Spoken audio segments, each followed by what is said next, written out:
Welcome back, guys. I trust you are staying safe. Now, I've always maintained that there's a thin line between love and hate. The person that you love so much, or the person that you think loves you so much, can just like that, at the snap of a finger, become your worst enemy. Now, if you don't agree with me on this, just look at the recent case of Tory Lanez and Megan Thee Stallion.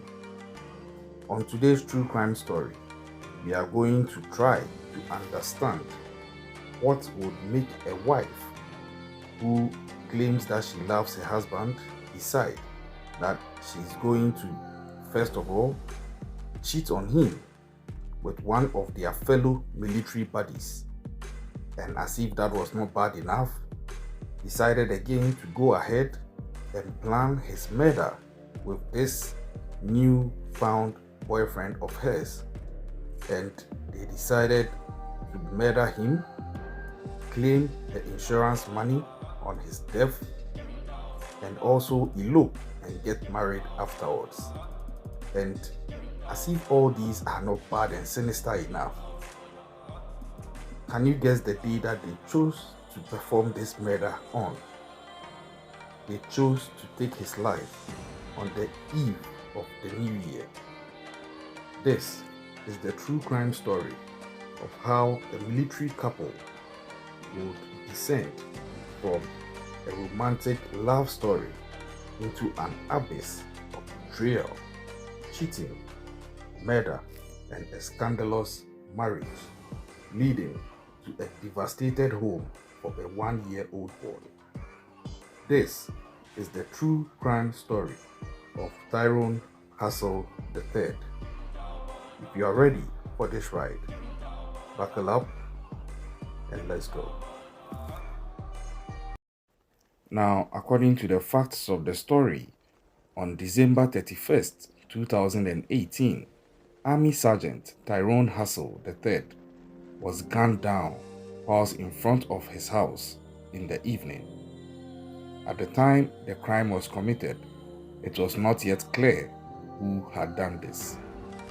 Police, as usual, would get to work. Now, according to the complaint warrant, Officer Jeremy Peppers responded to a report of a shooting on Colfax Avenue in St. Joseph Town in Benton Harbor, Michigan, around 11 p.m.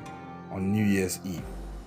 So, this was the 31st of December 2018, just a few hours to cross over into 2019, and the young Army Sergeant, the new father with a son who was barely a year old, was fighting for his life after being shot down.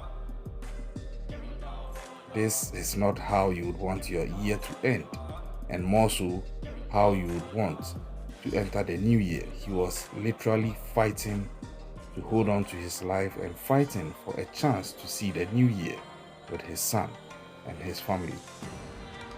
Now, when Peppers arrived, he found Tyrone Hassle III suffering from multiple gunshot wounds. According to the report, it states that Tyrone Hassle was shot in the head, the neck, and the torso, and Tyrone Hassle was transported to Spectrum Lakeland Hospital, where unfortunately he was later pronounced dead. Now, I'm no expert, but if you look at the places he got shot at, you begin to see a possibility, well, a relatively high possibility for that matter, that this could be personal. Looking at somebody deciding to take a shot at him in the head. So, during the course of the investigation, an anonymous tip was given to one of the police officers of the St. Joseph Police Department. Now, the tip urged the investigators to scrutinize the victim's wife because, according to the tip, it claimed that his wife, Kemaya Hassle, was allegedly, at the time, having an extramarital relationship with another soldier in her platoon. So, we already know that the victim was an army sergeant in the US Army, and his wife, by name Kemaya Hassle, was also a military person in the US Army. So these are two army officers who have gotten married and have given birth to a son. And unfortunately, on the 31st of December, few hours before New Year's Eve into 2019, Army Sergeant Tyrone Hassle III has been gunned down in front of his wife. And now a tip has come in that they should look at his wife and scrutinize her because she's having an extramarital affair. There's an African saying that you can't hide anything under the sun, and that the attitude of a person is like a woman's pregnancy. You can't hide it, it will eventually show. So I'm sure that Kemaya, knowing that she's married and deciding to have an extramarital affair, would have been trying to hide it, but some way, somehow, some people had gotten to know, and one of them came forward to give such a vital tip. Now, during the course of the investigation, as the anonymous tip came in, the investigators also took that tip very serious. So, meanwhile, Fort Stewart criminal investigators were interviewing friends of the murder suspect and Fort Stewart soldier, Jeremy Quiller. Now, one of the friends, also an active duty soldier, told the CID that Quiller and Kemaya Hassle had begun a romantic affair while they were serving at Camp Cassie in South Korea during the 3rd Infantry Division 1st Combat Brigade deployment the previous year. Now, the CID agent reported the information to authorities in St. Joseph Township Police Department that Quiller had confessed to the soldier friend that he had killed Sergeant Tyrone Hassle in Benton Harbor, Michigan. The report also alleges that after Quiller had shot Tyrone Hassle in the head, Quiller observed that Hassle was still breathing and shot Hassle again to confirm the kill. So there you have it. Like I told you, straight up looking at how he was shot, you could tell that this was personal. This was not a random mugging. And you know, Hassle is a military guy. You can't just get the drop on people like that. They are basically sharp by default based on the training they are given.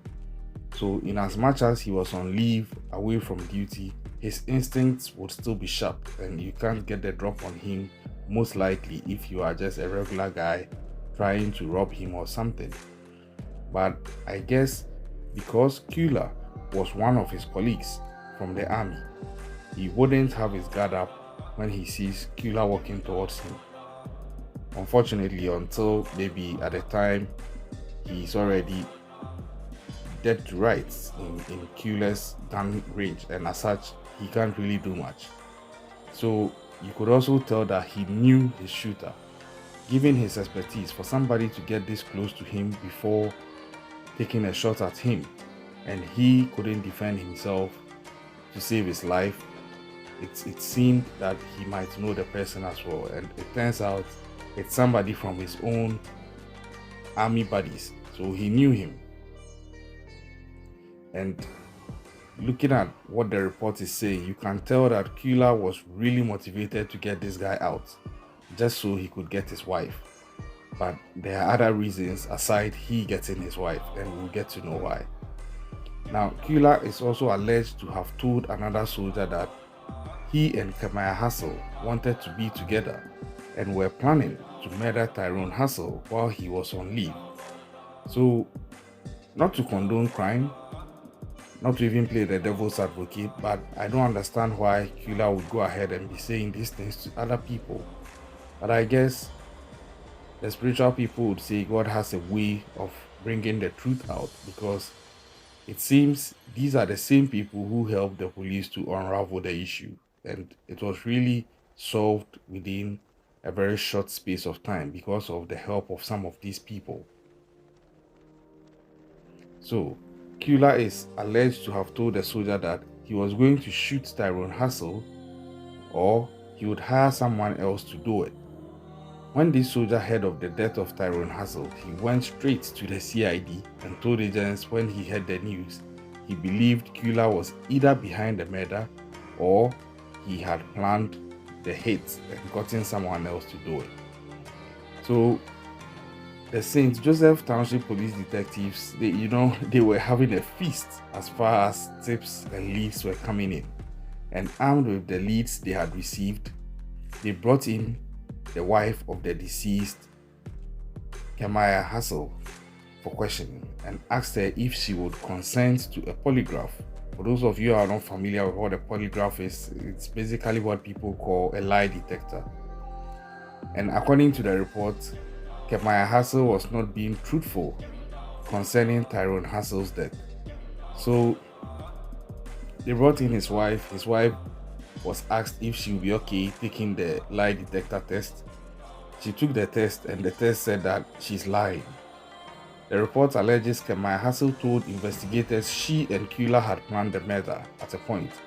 Now, Kemaya Hassle reportedly said the murder plot had been planned using Snapchat. So again, the internet doesn't forget. So be careful what you put out there. Don't think that, oh, it's just a chat. There's a record of it. It can be retrieved several decades later if it has to.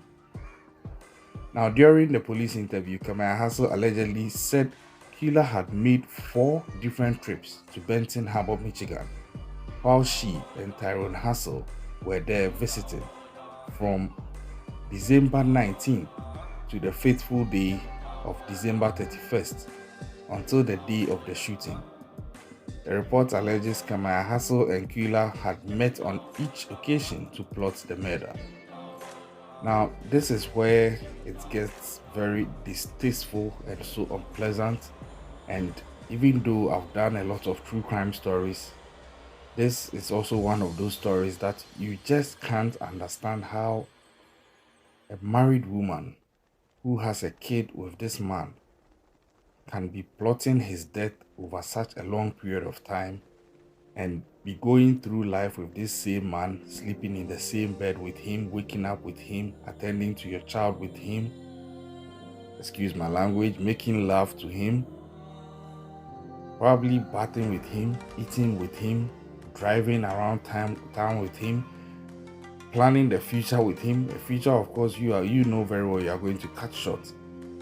How do you do that? What sort of twisted personality and what sort of crazy level would you have to be at to be so insensitive towards a man or a person that you've promised in front of God and the world that you are going to love this person above all else and honor this person above all else until death do you part?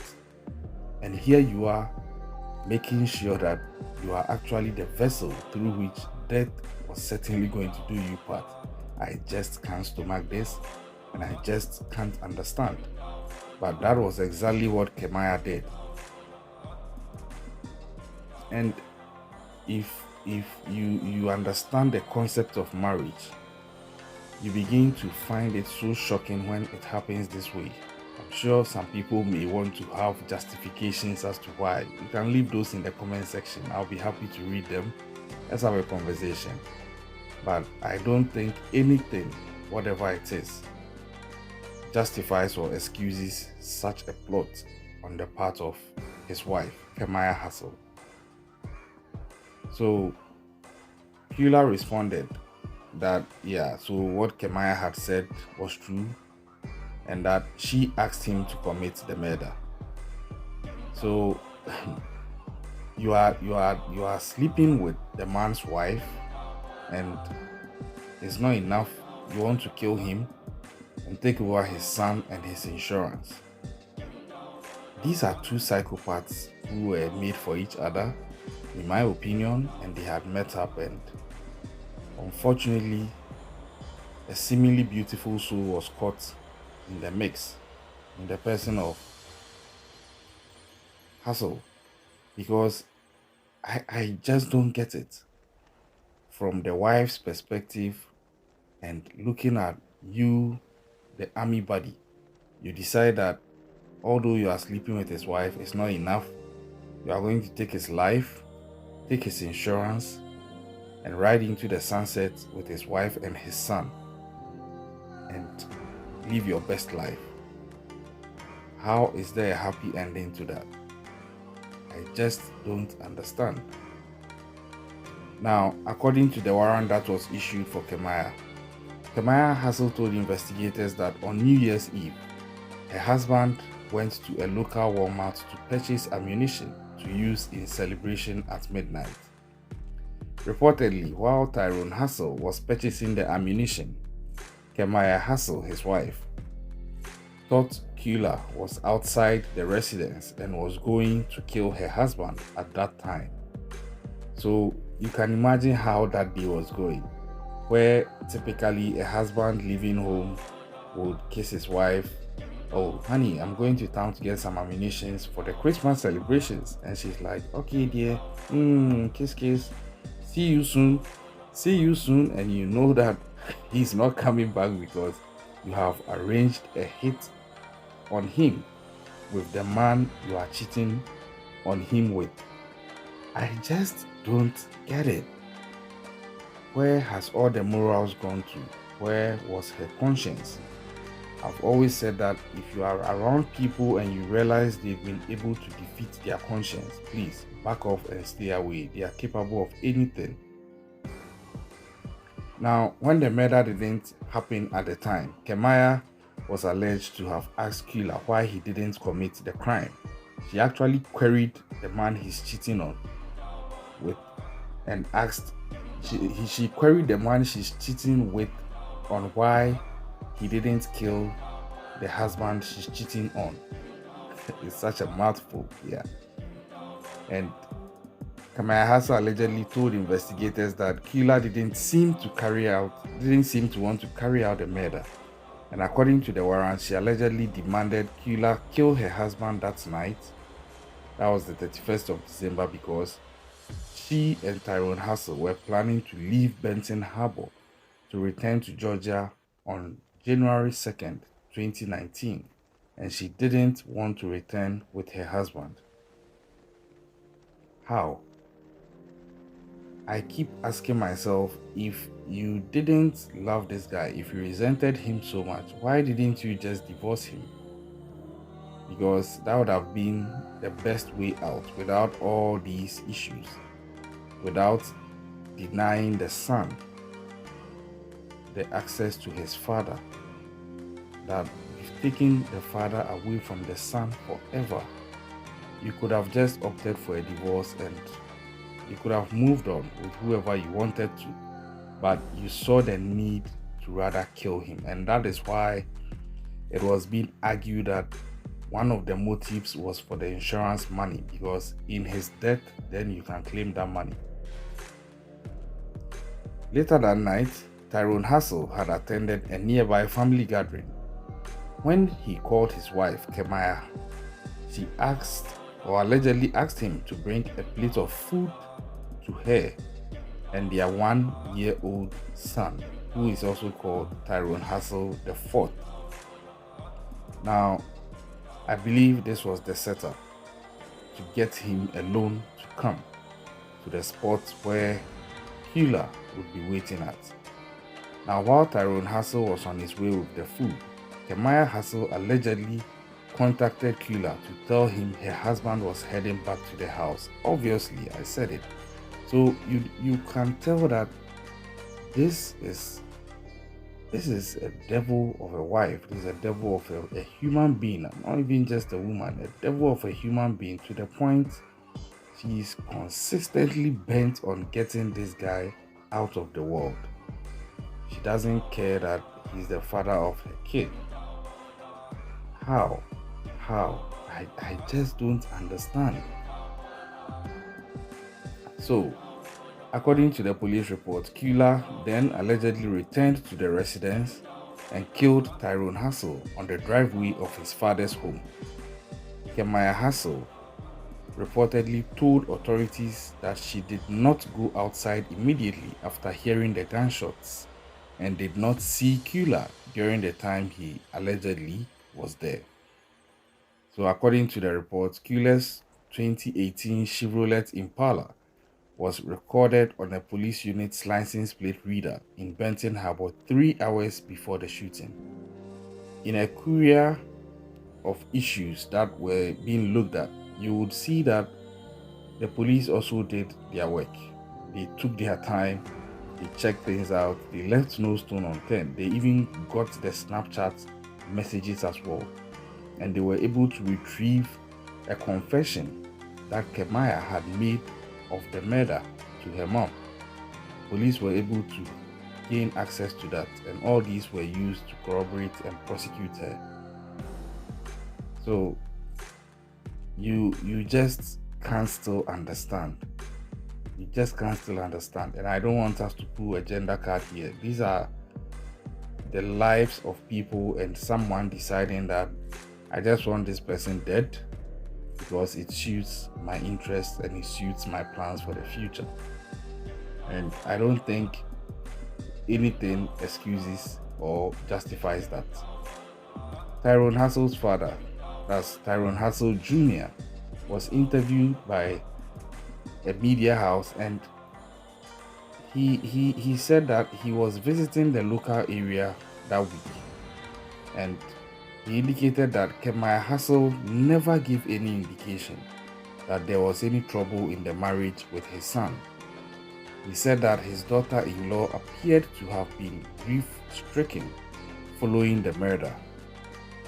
So you could see she had everyone fooled, from her husband to her in-laws, such that even after Tyrone was killed, she was playing the part of a grieving wife. But when it later turns out that she was the culprit and that was exposed, then Tyrone Hassle III's father, who is known as Tyrone Hassle Jr., said that he now wonders if Kemaya's incessant crying was because of her guilt. Kemaya Hassle did not attend her husband's funeral. Obviously, he wouldn't, because she has no care for this person. Tyrone Hassle was buried, and Kemaya Hassle was then sent on trial. She was arrested and charged with the murder of her husband, and the trial will commence. The trial was a back and forth thing. Various angles were being attempted to be exploited on behalf of the alleged suspects, mainly Kula and Kemaya. Now, in the end, Kemaya was convicted of plotting her husband's murder in Berrien County, and she was sentenced to serve the rest of her life behind bars. This, per the sentencing, is in the hope of making up for the life of her husband that she took. Now, on that fateful Thursday morning, Kemaya Hassle was formally sentenced to life without parole in the New Year's Eve killing of her husband, Staff Sergeant Tyrone Hassle III. Now, Tyrone's mom and father both addressed Kemaya in the court, and rightly so. I'll quote what they said. This is what Tyrone's mother said. "I want you to spend every day suffering behind bars for the rest of your life, and I hope every time you close your eyes, my son will tap you on your shoulders and smile. You are a cold-blooded murderer. You killed my son without emotion or pity." So, and I agree with her 100%. I believe that this is something that will sink in over time. She would go through the rigors of what she has done, and she would live through it to feel what she needs to feel as her punishment. Now, the father, Tyrone Hassle II, made it clear that his son truly loved Kemaya. I'll quote what he said. I quote, "He was something to everybody he met. But you, and you here is referring to Kemaya, but to you, he was expendable. He was a check, $400,000 check, and that was the value of their insurance. The 22-year-old soldier, that's Kemaya, was convicted of first-degree murder and conspiracy to commit murder in January of that year. The sentencing, she planned the deadly ambush shooting of her husband on New Year's Eve with her boyfriend, and it was also they could start a new life together with the insurance money from the army. So her lawyer also spoke, and this is what her lawyer said. Her lawyer indicated that Kemaya understands what she's looking at. She understands that she may never see her son again without glass involved. So I think it's all slowly starting to sink in. Like I told you, yes, it has to sink in, and it will. Now, throughout sentencing, Kemaya also sat still and emotionless. She chose not to speak. And sometimes people do this so that they don't end up saying something that would impede the success of any appeals that they may want to put out in the future. But this was how this marriage ended. And yeah, one more thing. Kula also got served. He was sentenced to serve at least 65 years in prison. And he is also serving his time. But the question is, in all this, a life has been lost and lives have been ruined. Mainly the lives of the families of